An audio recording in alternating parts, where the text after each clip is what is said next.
और केवल साधु बन जाए या केवल महात्मा कहलावे और मन हमारा रहे भोगों में। महात्मा बन के साधु कहला के हम लोगों से भोग प्राप्त करना चाहें अनुकूल, भगवान के नाम पर करें। यहाँ ठगी ज्यादा चलती है, यहाँ ज्यादा ठगी चल सकती है। सीधे आदमी, भोले आदमी जो है बेचारे, वो समझ लेते हैं कि ये तो बस सब कुछ ठीक है, यही सब कुछ है। वहाँ श्रद्धा होती है ना, तो श्रद्धा का दुरुपयोग ये ऐसे लोग बहुत किया करते हैं।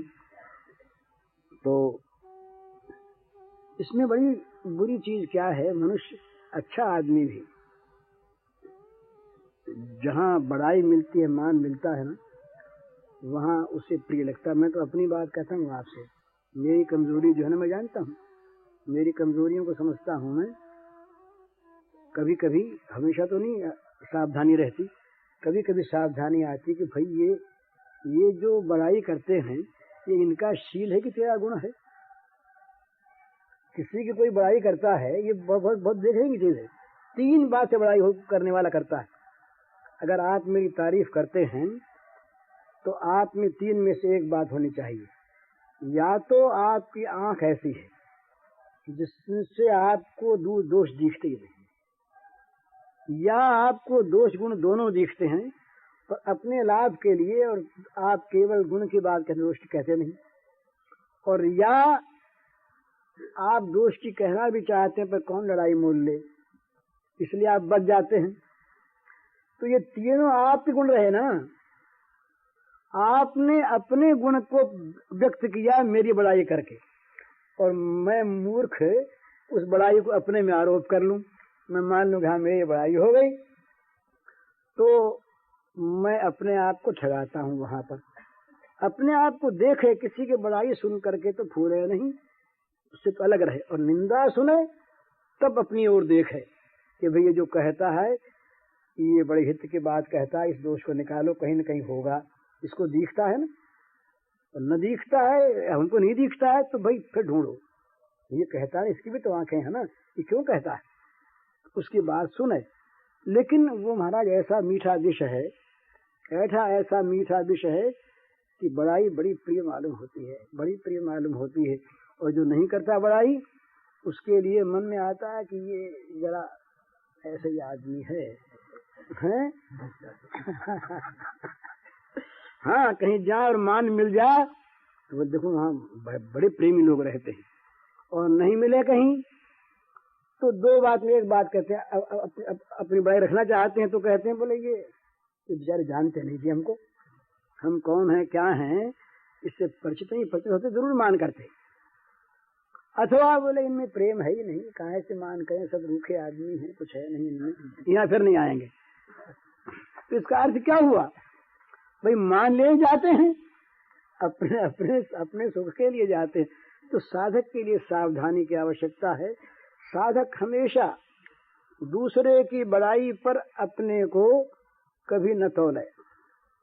दूसरा जो मित्र है वो तो हमेशा ओवरवेट करेगा, वो तो हमेशा ज्यादा बतावेगा। प्रेमी में ये नियम है भला, राग में दोष भी गुण दिखता है। मेरा अगर आपके प्रति अटैचमेंट मन का है तो आपके दोष भी मुझको गुण दिखेंगे, और यदि मन में द्वेष है तो आपके अच्छे काम में भी मुझको दोष दिखेगा। तो ये मेरी आंखों का दोष है। तो ये जहाँ राग है वहाँ गुण दिखता है। वो जो गुण कहता है तो राग के मारे कहता है बेचारा। तो इसलिए कोई आदमी दूसरे के द्वारा गुण सुन करके अपने को तौलने लगे, उसको अपने में मान ले, तो उसका गुणों का बढ़ना बंद हो जाता है। वो अपने को देखे, अपने जहाँ वो मन है वहाँ वो है।